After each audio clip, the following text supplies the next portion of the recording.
Hi, welcome to this week's episode of Preschool Story Time. I'm Miss Alyson, and I am coming to you from the new Story Time room. I figured with it being a new year, that would be very appropriate. I'm sitting on the floor where you all will sit whenever story times resume. It'll be a little while yet, but it's definitely something to look forward to. I'm going to move the camera a little bit over so you can see some of the rest of the room, including the puppet theater. You see all of that? Look how big that space is. All that area where you'll get to sit and enjoy stories. And you see the puppet theater over there on that back wall? Pretty cool, isn't it? Yeah, we are looking forward to having you come and check it out. It won't be much longer, so just hang in there with us, and we will look forward to having you in our brand new youth services space. The preschool area, the grade school area, the teen area. It's awesome. All right, well, with it being January, hopefully that means we'll be getting some snow. We got a little bit back in December, and it was so beautiful. And I've got my fingers crossed that we'll have some more because I love it, and I hope that you do too. I bet you do. It's so much fun to play in. I've got 3 stories about winter today, and then I've got a really easy, beautiful craft for you to try. Let's get started. All right, this is a new story for me. I had never read it before, and it's very sweet. I like it a lot. It's called Brimsby's Hats. Once, in the quiet countryside, a hat maker lived in a little cottage. His best friend visited every day. See him waving at Brimsby through the window? Brimsby would make the most wonderful hats, and his friend would make the most wonderful tea. Enjoying each other's company? When the hats were finished, they sent them to customers all around the world. This was how it was for many years. Until one morning, the friend said he'd be leaving to travel far away. You see, it was his dream to become a sea captain. The next day, the hat maker gave his friend a brand new hat, and it fit perfectly. Good-looking hat. Then he wished his friend the best of luck and waved him goodbye. Sometimes it can be hard to say goodbye to friends. Well, the hat maker worked for many quiet days after that and had many quiet cups of tea. They weren't nearly as wonderful as the tea his friend used to make. It was quiet, very quiet, too quiet. One day the hat maker realized he had become awfully lonely. Just like I said, sometimes it can be hard to say goodbye to a good friend. You realized how much of a part they were of your life. Oh, look at that snowy scene. So he set out on a walk looking to make some new friends, and he wore his favorite hat. After traveling all day, the hat maker came upon a tree full of birds. He thought the birds would make very nice friends, but the birds didn't hear him. See him down there going, "Hello, hello." They're all busy up in the tree. Can you see what they're doing? They all have their little nests, and look, the nests have little stoves for warmth, but it doesn't work really well when there's no roof over their heads. That heat just goes straight out into the cold air. They were hard at work shoveling the snow out of their nests and keeping the cold wind from blowing out their fires. Oh, poor little babies. The hat maker stood there all alone and watched the busy birds as the snow fell and the wind blew. Then, after it had grown dark, he returned home through the silent snow. Look at that scene. You can just imagine how quiet it is. He sat in his chair and looked out the window. After some time, he put his cup down. He gathered his tools and he took down some of his hats. Now, I wonder what he could be up to. Then he went to work. He worked all night, measuring and marking, cutting and stitching. Very busy indeed. When morning came, the hat maker packed everything up and carried it through the snow. He found the tree full of busy birds, and he worked just a little bit more. Are you getting any ideas yet about what he's up to? When he was finished, the birds had new homes. The hats kept the snow out of their nests and stopped the cold wind from blowing out their fires. The birds weren't busy anymore. Look at those! Aren't those cute? It'd be fun to live inside a hat if you were teeny-tiny enough. They all look different. So they all talked. They talked about hats. They talked about snow shovels. They talked about whether lemon cookies taste better than worms. And when it got late, the hat maker said goodbye to his new friends and walked home. Here they are, chatting, visiting. That night, the birds went to bed in warm houses, and they were happy. Oh, look at that. Look at them all asleep. Don't they look cozy? I love this picture. They weren't the only ones. Look at Brimsby. He's snug and cozy and happy too. From then on, the hat maker and the birds would see one another quite often. Sometimes the hat maker would visit the birds, and sometimes the birds would visit the hat maker. That sounds like a nice arrangement. But every once in a while, they would all take a very long journey. Wonder where. They'd travel to a seaside town that was full of ships to visit an old friend. And the large group of friends would drink tea and talk about hats and shovels and ships and how wonderful it was that they'd all been lucky enough to meet one another. Yay! The end. I love that. Brimsby's hats. Very sweet story about making new friends. All right, well, here's another one about a hat. Very important when it's cold outside. Harold loves his woolly hat. Harold loves to wear his woolly hat. He's a cutie.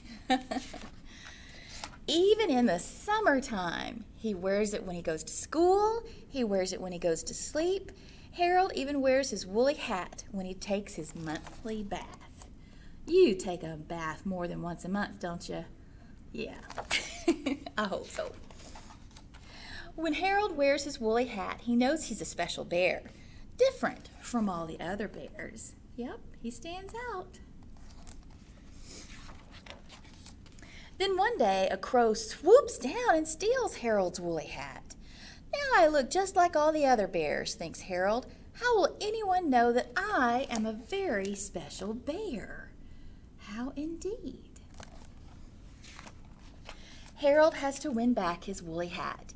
He gathers up some wriggly worms and says to the crow, "Let's trade." The crow swoops down and takes the worms and flies them to its nest. "Now please give me back my woolly hat," shouts Harold. But the crow only replies, "Caw-caw, caw-caw." Oh no, I don't think Harold's going to get his hat back. Not yet anyway. So Harold tries to make another trade. "Here are some tasty blueberries for you." The crow swoops down and takes the berries and flies them to its nest. "Now please give me back my woolly hat." But again, the crow just replies, "Caw-caw, caw-caw." "What a greedy little crow," growls Harold. "I'll never win back my woolly hat." Then he remembers his secret collection of shiny things. Right there. "Here you go, you mean old crow. I've got the perfect trade for you." The crow swoops down and takes the things and flies them to its nest. Well, I'll be. He's just a taking and a taking. "Now will you give me back my woolly hat?" What do you think? Has it worked? Once more, the crow only replies, "Caw-caw, caw, caw.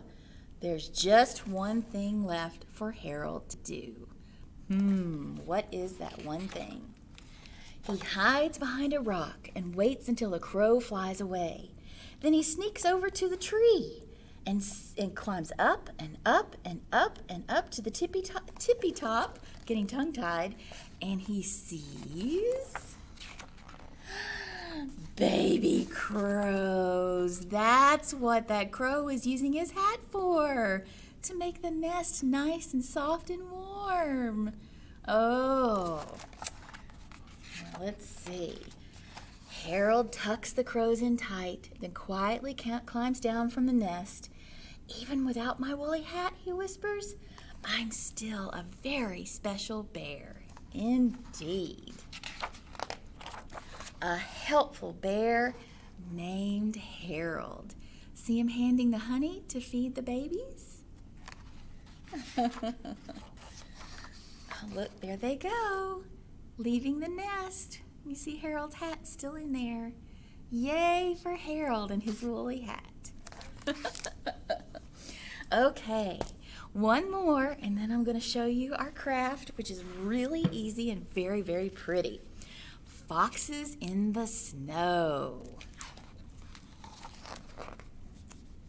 See them in their den underground, nice and cozy. In the middle of a forest, beneath the roots of an old oak tree, lived a family of foxes. It was a cold winter's day, but Mother Fox was going out to look for food. Stay here in the den, where it's safe and snug, she told her two cubs. And with a flick of her tail, she was off into the forest. Alfie and Bonnie snuggled down at the back of the den, but Bonnie soon got bored. I'm going to look outside, she said. Remember what Mother told us, called Alfie. You mustn't leave the den. I'm just looking. Bonnie poked her nose outside and gasped as something white and fluffy landed on it. What is that? It's snow. She tried to pick the fluffy thing up, but it disappeared as soon as she touched it. Alfie, Alfie, come and look. The forest was filled with strange fluffy things. They were falling through the air all around them. What are they? Asked Alfie. Whatever they are, I want one, said Bonnie, and they scrambled up and out of the den. They forgot about staying safe and snug. They forgot what Mother Fox had told them. You can't blame them for getting excited about seeing snow for the first time. The two cubs jumped into the air, trying to snap up the falling snowflakes. They melt in your mouth, said Alfie. They tickle your tongue, giggled Bonnie. Through the trees they ran, laughing and leaping through the whirling whiteness. They look like they're having fun, don't they? The snow was falling thick and fast now, smothering the ground and covering the branches, until the whole forest lay hidden beneath a white blanket. Suddenly, Alfie stopped and looked around him. Where are we? He said. They'd been having so much fun they hadn't noticed where they were going. Now everywhere looked strange and unfamiliar. I think we're lost, whimpered Bonnie. Uh-oh. Then Alfie had a brilliant idea. Look at our paw prints, he said. We can follow them all the way home. So back they went, noses to the ground, tracing their tracks through the snow. But it was getting late and the forest was getting darker, and the paw prints grew fainter. Oh my goodness, are they going to be able to make it home? They grew fainter and fainter, and then the paw prints disappeared completely. The snow must have filled them in, sniffed Bonnie. Alfie and Bonnie huddled together. The forest, which had felt so friendly, now felt cold and dangerous. And the two cubs wished they'd stayed safe and snug in their den, as Mother Fox had told them. Oh, goodness. Crack! Suddenly a twig snapped, and the cubs caught a glimpse of something large running silently through the forest. It's a monster, said Alfie. Quick, hide, said Bonnie, pulling Alfie behind a tree. But whatever it was heading straight towards them. The two frightened cubs backed around the tree until... Woof! The snow gave way beneath them, and they tumbled down into a hole. "Help!" cried Alfie. "What are we going to do?" "I don't know," whimpered Bonnie. And just then, a large shape appeared above them. Oh, my goodness. It was Mother Fox. "Why do you look so scared?" she said. "We didn't know it was you," gasped Alfie. "How did you find us?" blurted Bonnie. "Find you," said Mother Fox. "But where else would you be?" What is that hole that they fell into? It was their den. You remember the tree that they backed around? Their den is underneath the tree in the roots. Now everyone was puzzled until Alfie realized where they were. "We're in the den," he said. "Of course," said Mother Fox, "just as I left you." Not quite as she left them. It was a cold winter's evening, and Alfie and Bonnie were back in their den, beneath the roots of the old oak tree. As the cubs finished their supper, Mother Fox told them that they'd have a big surprise in the morning. "What sort of surprise?" asked Alfie. "If I told you, it wouldn't be a surprise." Alfie and Bonnie curled up sleepily together, safe and snug in the corner of the den. That does look safe and snug. "I think I know what sort of surprise it is," whispered Alfie. "It's the sort that melts in your mouth and tickles your tongue," giggled Bonnie. "But I'm glad Mother Fox is coming too." Oh, look at that. Don't they look cozy and warm in their den? Yep, Mother Fox thinks that she's going to surprise them with snow, but they've already seen it, haven't they? Yep, but at least they get to see it again, and this time with the safety of the company of their mother. All right, well, speaking of snow and winter scenes, I've got a really pretty craft for you today, and you can make yours with whatever materials you like, but I created a winter scene using 3 different materials. I just got a piece of sturdy white paper, because if you use like sticks like I do, you're going to need something that can support them. So regular printing paper might be too flimsy.